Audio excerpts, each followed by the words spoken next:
तो आज की जो हमारी क्लास रहने वाली है वो रहेगी मेंसुरेशन की। और मेंसुरेशन में जिस टॉपिक को आज हम कवर करेंगे दोस्तों, वो टॉपिक रहेगा हमारा मेंसुरेशन का 2D वाला। ठीक है, तो बहुत सारे स्टूडेंट्स के मन में डाउट होता है इस टॉपिक को लेकर के। ठीक है, तो आपने आराम से देखना है, बिल्कुल ईजी टॉपिक है और बिल्कुल आसानी से जो हम इन चीज़ों को समझेंगे। देखो 2D का मतलब क्या होता है दोस्तों, कि जो चीज़ें हमें 2 डायमेंशनल्स में दिख रही होती हैं। तो इसमें जो चीज़ें हमारी आती हैं, तो इसमें हमारा एक आता है अपना रेक्टेंगल, एक इसमें हमें आता है स्क्वायर, मतलब मोस्टली जहाँ से हमें सवाल देखने के लिए मिलता है। एक हमें इसमें आता है ट्रायंगल और एक हमें इसमें आता है स्क्वायर सर्कल। तो ये 4 चीज़ें जो है हमें इसमें देखने के लिए मिलती हैं। अब यहाँ पे जो सवाल हमें बनता है वो किस किस तरह से बनता है, उन चीज़ों को देखते हैं। देखो सबसे पहले होता क्या है कि जो रेक्टेंगल है दोस्तों, यहाँ से हमें क्वेश्चन बनेगा जी इसका एरिया फाइंड आउट करके बताओ कि इसका एरिया क्या है। जो बच्चों की तरह सवाल है, तो हमेशा याद रखो किसी भी चीज़ का जब भी एरिया निकलता है तो दोस्तों उसकी यूनिट में हमेशा स्क्वायर लगता है। ध्यान रखना है, क्योंकि उसमें 2 चीज़ें मल्टीप्लाई हो रही होती हैं। तो जब भी हमें रेक्टेंगल का एरिया फाइंड आउट करना है, तो रेक्टेंगल के एरिया का फॉर्मूला होता है दोस्तों लेंथ मल्टीप्लाई बाय ब्रेड्थ। कई स्टूडेंट्स हिंदी भी प्रेफर करते हैं, तो हिंदी इंग्लिश दोनों को साथ में लेकर के चलूंगा। जो स्टूडेंट पुलिस का कोर्स ज्वाइन करना चाहते हैं उनके लिए डेमो है, और जो ज्वाइन कर चुके हैं उनके लिए एज अ फर्स्ट लेक्चर है ये। ठीक है, तो मेंसुरेशन का फर्स्ट लेक्चर यानी। तो जो हमारा रेक्टेंगल है उसका फॉर्मूला हो गया लेंथ मल्टीप्लाई बाय ब्रेड्थ, जिसको हम हिंदी में कहेंगे दोस्तों लंबाई गुणा चौड़ाई।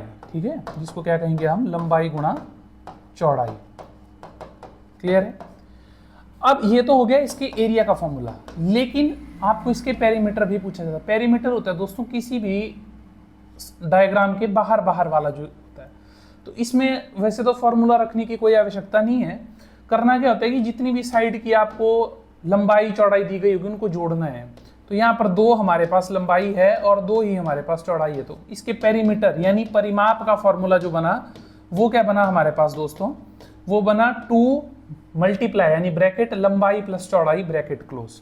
और इसके क्षेत्रफल यानी एरिया का फॉर्मूला क्या बना हमारे पास, लंबाई गुना चौड़ाई। ये थोड़ी पूछेंगे पेपर में। पेपर में क्या पूछते हैं दोस्तों वो समझो। पेपर में आपको आता है कि कोई एक रेक्टेंगुलर शेप का ग्राउंड है, उसके अंदर से एक और रेक्टेंगुलर शेप का ग्राउंड है, इसका ये जो पाथ है इसका एरिया फाइंड आउट करके बताओ। ये पूछेंगे आपको। वो इसका क्या मतलब है, आपको क्या करना है, इस बड़े वाले से फिर यहाँ पे जो इसकी साइड्स दी होंगी उनको अप्लाई करके करेंगे, लेकिन हम वो चीज़ नहीं करेंगे। हाँ, लॉन्ग मेथड से जब क्वेश्चंस आएंगे तो करेंगे अभी आगे आने वाले इसमें वीडियो में। लेकिन इसका फॉर्मूला समझ लो। जब भी आपको दोस्तों ये इनसाइड से पूछेंगे, वहां पर लिखा गया होगा अंदर से, तो क्या करना है आपको, फॉर्मूला आपको लिखना है एरिया। ये किसका एरिया निकल रहा है, ये जो मैंने शेडेड पोर्शन किया है ब्लैक वाला, इसका है सिर्फ ये। Area is equals to 2x bracket start लंबाई प्लस चौड़ाई, इनसाइड है तो -2x लगेगा। क्लियर है। अगर आउटसाइड का ये पूछते हैं इसी चीज में, अगर ये किसका पूछेंगे, आउटसाइड का पूछेंगे, सेम फॉर्मूला 2x लंबाई प्लस चौड़ाई प्लस 2x। डन। ये हो गया हमारा रेक्टेंगल का कंप्लीट, जो मैक्सिमम टू मैक्सिमम पूछा जा सकता है। फिर आता है हमारे को इसमें ही स्क्वायर वाला। अब स्क्वायर में क्या करना है, इसमें भी फॉर्मूला सिंपल स्क्वायर का अगर निकालना होगा, साइड मल्टीप्लाई बाय साइड, और पेरीमीटर निकालना होगा तो 4 मल्टीप्लाई बाय साइड, क्योंकि इसकी सारी साइड्स इक्वल होती है ना, तो इसीलिए ये हो गया। अगर इसके अंदर स्क्वायर के अंदर का रास्ता निकालना होगा, फॉर्मूला क्या होगा, 4x साइड -x। ओके, ये है इनसाइड का। अब आ गया आउटसाइड का, 4x साइड प्लस x। बोलो डन। ये चीज हो गई हमारी 2। इसके बाद नेक्स्ट आता है दोस्तों हमारा ट्रायंगल। अब ट्रायंगल को थोड़ा सा हमें विस्तार में पढ़ना पड़ेगा क्योंकि बड़ा है। देखो जो ट्रायंगल होता है हमारा दोस्तों, ये थोड़ा सा बड़ा टॉपिक है और ये सवाल हमें अलग अलग बनाता है। ट्रायंगल मुख्यतः हमारे पास दोस्तों 4 तरह के होते हैं। तो सबसे पहला जो ट्रायंगल होता है उसको बोलते हैं हम इंग्लिश में स्केलन ट्रायंगल, और हिंदी में कहते हैं उसको हम विषम बाहु त्रिभुज, यानी कि जिसकी भुजाएं सारी अलग अलग हैं। लिख लेना एक बार, समझ जाओगे। स्केलन ट्रायंगल या फिर विषम बाहु त्रिभुज। विषम मतलब अलग अलग, बाहु यानी भुजाएं, मतलब विषम बाहु त्रिभुज यानी ट्रायंगल। तो ABC। तो सबसे पहले यहां पर हमारा S निकलता है। हिंदी में इस S को बोलते हैं हम अर्ध परिमाप, या इसको बोलते हैं सेमी पेरीमीटर। तो इसका फॉर्मूला होता है A यानी एक साइड, B यानी दूसरी साइड, C यानी तीसरी साइड डिवाइडेड बाय 2। फॉर्मूला है ये, ऐसा मत बोल देना सर 3 क्यों नहीं लिख रहे हो, ये फॉर्मूला है। इसके बाद लगता है हमारा हीरोन्स फॉर्मूला। कौन सा फॉर्मूला लगता है दोस्तों? Heron's formula. ये हमने पहले पढ़ा होता है अपनी पिछली वाली क्लासेस में, जब हम पास आउट हुए होते हैं 7वीं 8वीं 9वीं 10वीं में। तो क्या फॉर्मूला होता है? S semi perimeter s minus a bracket close s minus b bracket close s minus c. ये हो गया हमारा सबसे पहला फॉर्मूला दोस्तों, जब हमारे को क्या पूछा गया होगा निकालने के लिए? विषम बाहु त्रिभुज का एरिया। अब इसके पेरीमीटर का फॉर्मूला मत पूछ लेना, इसके पेरीमीटर का फॉर्मूला बिल्कुल सिंपल और साधारण सा है, a प्लस बी प्लस सी। बताया ना मैंने आपको पहले ही कि पेरीमीटर हमेशा तीनों साइडों को जोड़ेंगे और आंसर आ जाएगा, खत्म बात। तो ये आ गया पहला ट्रायंगल। इसके बाद आ गया जी हमारा दूसरा ट्रायंगल, जिसको हम कहते हैं आइसोसेलेस ट्रायंगल, या इसको हम कहते हैं समद्विबाहु त्रिभुज, मतलब जिसकी दो भुजाएं बराबर हैं और एक डिफरेंट है। सेम फॉर्मूला लगेगा, s is equals to a plus B, दो साइड्स बराबर थी ना, फॉर्मूला सेम है, बस सेम यही फॉर्मूला लगेगा। बस यहाँ पर क्या हो जाएगा, जहां b लिखा है वहां पर a आएगा और यहाँ b आएगा, s minus a s minus a s minus b, क्योंकि दो साइड्स है ना सेम। क्लियर? नेक्स्ट आ गया जी इसके बाद हमारा तीसरा, जिसको हम कहते हैं इक्विलेटरल ट्रायंगल, जिसको हम कहते हैं समबाहु त्रिभुज। समबाहु त्रिभुज इक्विलेटरल ट्रायंगल। इसके एरिया का फॉर्मूला √3/4 साइड स्क्वायर, यानी भुजा गुणा भुजा, यानी ए स्क्वायर भी कर सकते हो या फिर साइड स्क्वायर भी कर सकते हो, कुछ भी जो भी आपको अच्छा लगता है वो आप कर सकते हो। डन है। लास्ट वन आता है दोस्तों हमारा समकोण त्रिभुज, जिसको हम बोलते हैं राइट एंगल ट्रायंगल। तो इसका फॉर्मूला होता है एरिया का half into base into altitude, यानी हाइट। ठीक है, कई बार इसमें इन्होंने आपको ये नहीं दिया होता, ये दे दिया होता है हाइपोटेन्यूज। तो यहां पर तब हमारी पाइथागोरस थ्योरम लगती है, हाइपोटेन्यूज का स्क्वायर बराबर है बेस का स्क्वायर प्लस परपेंडिकुलर का स्क्वायर। ये जो हाइपोटेन्यूज है इसको हम विकर्ण कहते हैं, आई थिंक हिंदी में, एक बार चेक कर लेना। बेस को आधार और परपेंडिकुलर को ऊंचाई कहते हैं। तो ये चार फॉर्मूले हुए हमारे। कौन कौन से चार फॉर्मूले हुए, एक बार इनको अंडरलाइन करके अच्छे से देख लेते हैं। सबसे पहला आया स्केल एंड ट्रायंगल, तीनों भुजाएं अलग अलग, a प्लस बी प्लस सी बटे में 2, हीरोन्स फॉर्मूला लगाया, खत्म। दूसरा भी सेम ही है, दो साइड्स हैं तो ऐसा ही सेम फॉर्मूला। जब समबाहु त्रिभुज सारी साइड्स बराबर होंगी, क्या करना है, √3/4 जो भी भुजा दी गई उसको 2 बार लिखना, 4 से इकट्ठे का उत्तर आ जाएगा।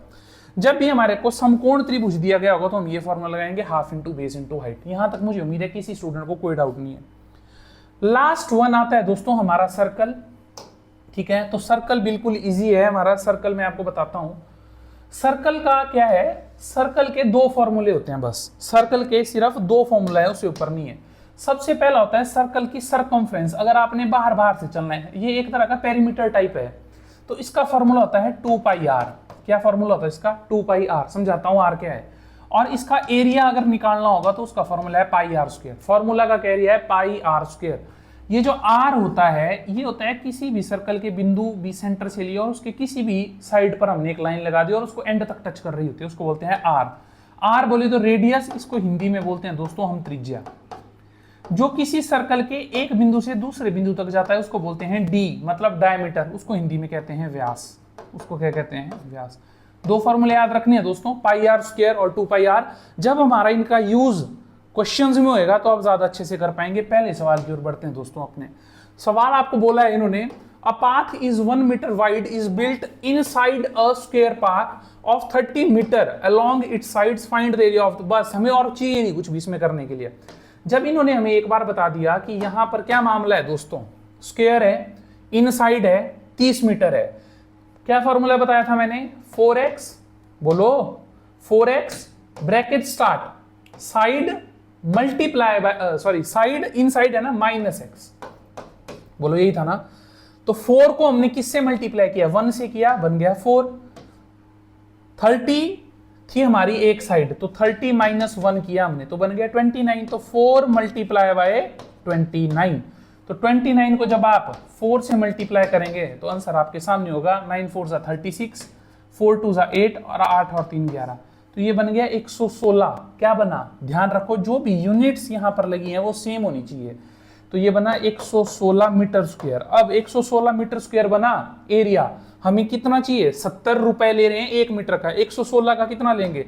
116 को कर देंगे 7 से मल्टीप्लाई और 0 बाद में लगा देंगे। 7 6 = 42, 4 कैरी, 7 1 7, 7 4 11, एक असल 7 1 7, 812 और 0 इसकी लग जाएगी। तो इसका उत्तर आ जाएगा ₹8120 इज द राइट आंसर। बताओ यहां तक सभी स्टूडेंट्स को क्लियर है? तो हम अपने अगले सवाल की ओर दोस्तों बढ़ सकते हैं।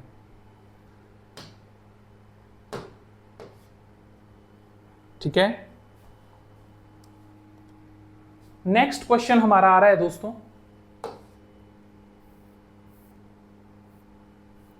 नेक्स्ट क्वेश्चन लिखेंगे, इसको साइड पर पता नहीं कहां से करते हैं। नेक्स्ट क्वेश्चन आ रहा है हमारा, चलो यहीं से देख लेंगे हम। A table cloth 5 metre and 3 metre is spread on a meeting table.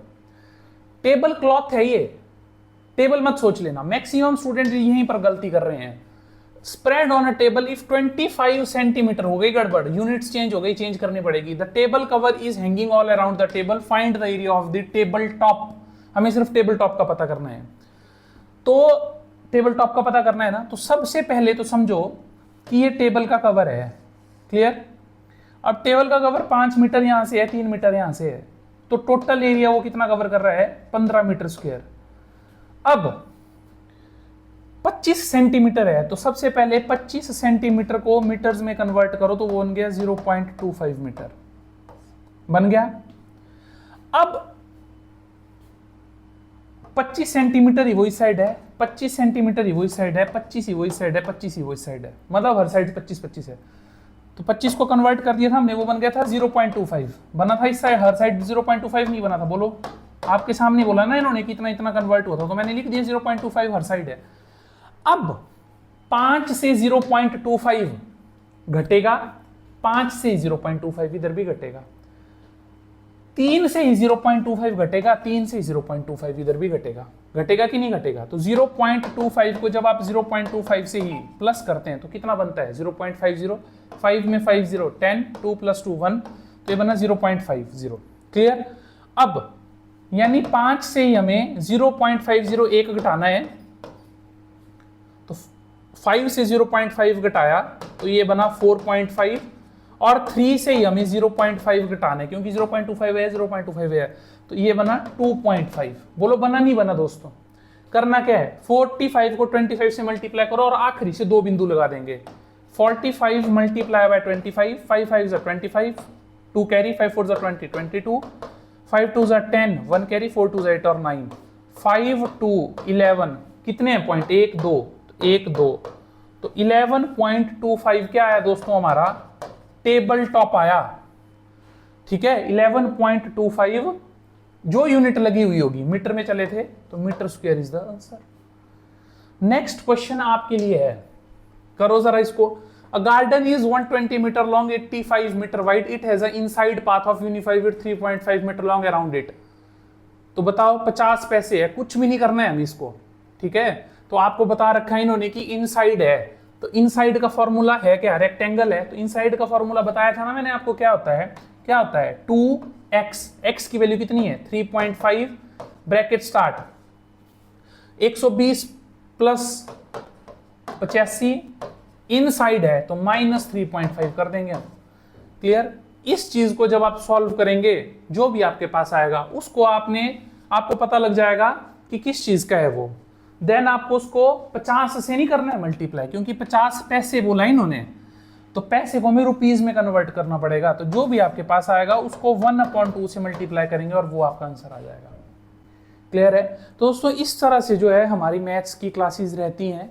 बाकी की आपने डेमो देखी ही हैं। उम्मीद है कि अगर आपको ये चीज़ पसंद आई होगी तो जितना जल्दी आप दोस्तों एनरोल करेंगे उतना ज़्यादा आप सीख पाएंगे। तो आज के लिए सिर्फ इतना ही। Thank you.